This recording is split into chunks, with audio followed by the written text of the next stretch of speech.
Hello, I'm Steve Francisco, and I'm here to give you an informative speech to inform you about the audience, about the history of the Chisholm Trail, and introduce and encourage ways to experience and learn about the Chisholm Trail, which is central to the culture of our region.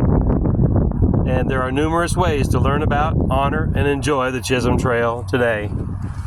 I'm here in front of the Chisholm Trail Academy sign. Chisholm Trail Academy, one of many places that have given their name to the Chisholm Trail in honor of that. You know, everywhere you look, cowboy culture is everywhere. Hats, boots, buckles, pickup trucks. Where did this come from? Cattle drives, chuck wagons, Indians, stampedes, and danger. The Chisholm Trail flavors so much of the history and culture of North Texas, and understanding this explains a lot. Knowing about it makes you educated and allows you to experience history in many ways. Chisholm Trail was established after the Civil War to drive herds from South Texas up through Fort Worth and on to Abilene, Kansas, where railheads could ship the beef to the east. Estimated over 5 million head of cattle traveled the Chisholm Trail. The cattle drive is a romantic, adventurous part of our Old West history. There's over 27 movies depicting cattle drives. In Texas, cattle was worth $4 a head, but shipped up to Kansas, where they could get on those railheads, you could get $40 a head shipping it to the east.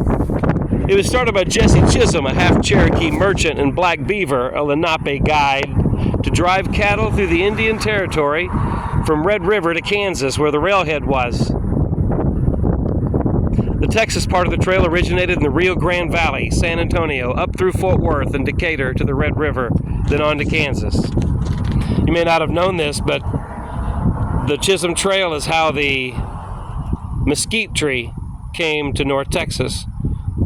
The mesquite tree is not native to North Texas.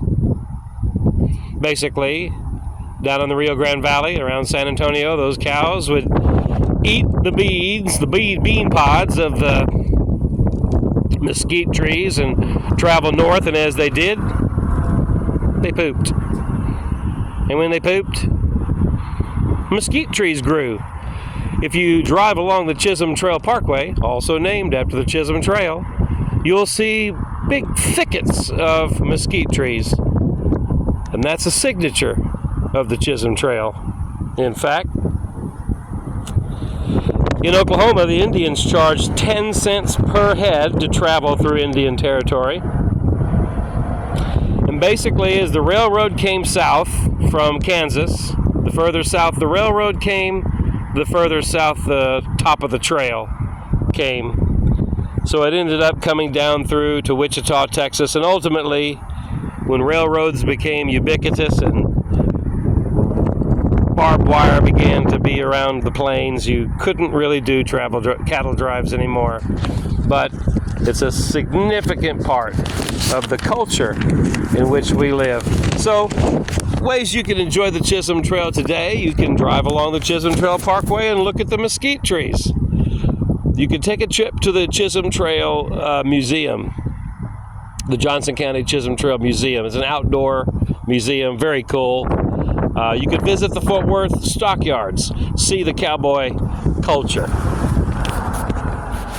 So the goal was to introduce you to the history of the Chisholm Trail, its contribution to our culture today, and give you some ways to enjoy and experience that history today. This trail was started as a way to get cattle to the railheads in Kansas. So I do want you to make plans to take a trip along the Chisholm Trail or to the museum. You can find information about the museum at www.jcchisholmtrail.com, jcchisholmtrail.com. Get out and go. So in that classic Western expression of enthusiasm and excitement, let's get out on the Chisholm Trail. Yee-haw! Thank you. Works cited were Wikipedia regarding the Chisholm Trail, Dr. Craig Wickham on a trail lecture in 1990, and a book by Sam Ridings, The Chisholm Trail, A History of the World's Greatest Cattle Trail. of the world's greatest cattle trail by Cactus Books 2019. Thank you.